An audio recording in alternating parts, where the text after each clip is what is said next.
Kia ora, welcome to Busters. So a little while back I actually got as far as booking an appointment with an engineer to have a look at putting my seatbelts in. That was pretty exciting. Got out to the bus. I'd arranged to go and see him on a Saturday morning. Got out to the bus, went to start it, wouldn't start. I thought maybe it had a flat battery, but the battery was fine. Turns out the starter motor was kind of seized, and so that was the end of that little exercise. I've been trying to contact him ever since to see if he'll come and see me, and I get no reply, but had to take the starter motor out. Took it to a friend to get him to have a look at it, cleaned it all up, unseized it, and so now I'm ready to put it back in.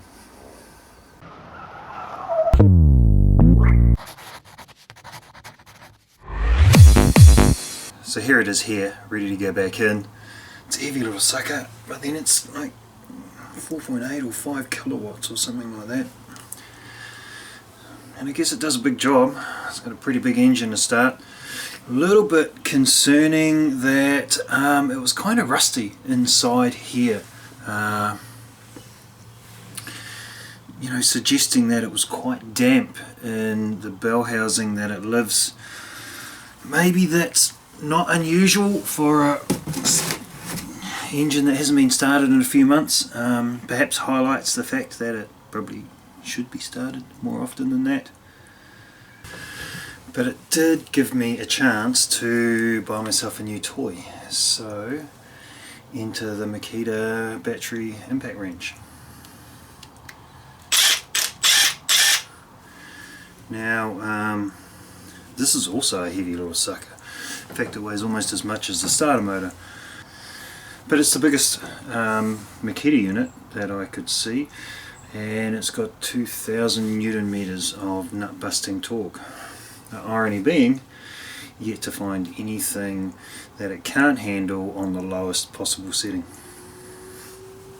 In fact, when it came to removing the starter motor, probably really all I needed was this. There was in fact only one bolt that this wouldn't undo.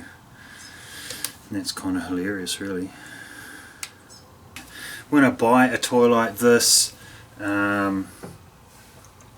I use kind of the same trick. It's not my fault, it's their fault. We have Mitre 10 and Bunnings in New Zealand as the two major players in the home handyman kind of area, and they compete directly, so they'll undercut each other. So I wait until one place has it on special and go to the other one. They'll beat it by 15%, saves me quite a bit of money, especially when you're buying some expensive tools. It doesn't make much difference on a screwdriver, but on Makita stuff, yeah, it can save me a few bucks. So it's time to dust off the old overalls. Actually, I'm going to do them back up again. They keep popping open every time I sit down. They used to be a little looser when I was a teenager. I have actually had these since I was a teenager, working on the rail. And let's lie underneath the bus. It's freezing bloody cold here. Well, relative term actually. It's 12 degrees, which is, I don't know, what's that, 51, 52 Fahrenheit. And in Auckland, that's bloody cold.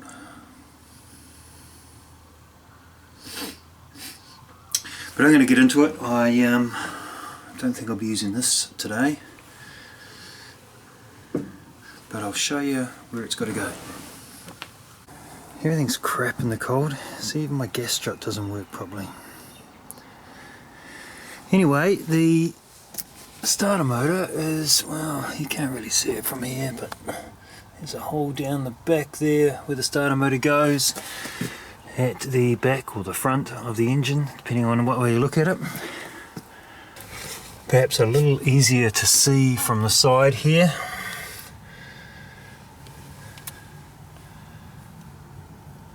There's the hole right there. I'm definitely going to need bigger overalls or smaller lunches. So safety first, we need to disconnect the battery. 24 volts, 5,000 odd watts to run the starter motor, so this is capable of at least that. potentially quite dangerous. A quick way to check the battery's disconnected is to tap it on something metal. I am of course joking. The only way to check that you're safe to work on something electrical is to look at the source. And right here, negative terminal is not connected to the battery.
So starter motor in, time to put the battery terminal back on.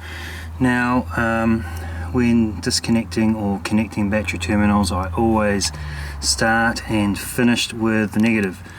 That is, it's the first one I disconnect and the last one I connect. Now the main reason for that is when I'm doing it up, if I do that with a positive and everything else is connected, it's going to get very exciting very quickly. So it's a relatively safe situation if the last one you connect is the negative. Now the moment of truth.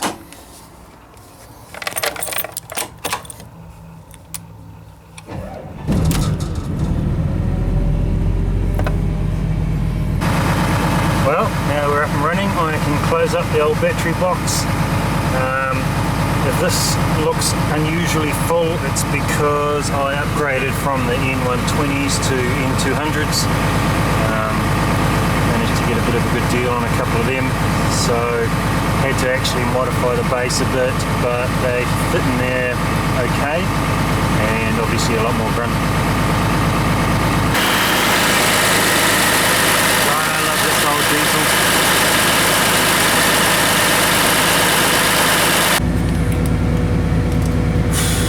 Well, I'm pretty relieved, to be honest. You know, it's always scary when you do a bit of work on a vehicle and you're not sure it's going to work. I mean, it was pretty basic work that I did, but very, very pleased that this baby fired straight up. So now I have to start talking to the engineer. It took me such a bloody long time to get him to even agree to meet me last time. Then I let him down. It's only got more difficult since. I'm not looking forward to it, but I am looking forward to being able to. So on Monday I will start talking to my engineer again. In the meantime, I'm going to revel in this lovely rumble behind me, and I might even have a beer to celebrate.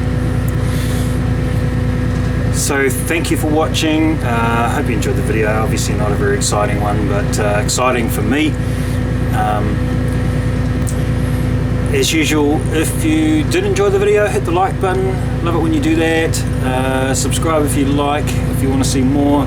And maybe, just maybe, if we can get this engineer back kind of on track, then we might be getting some serious progress here.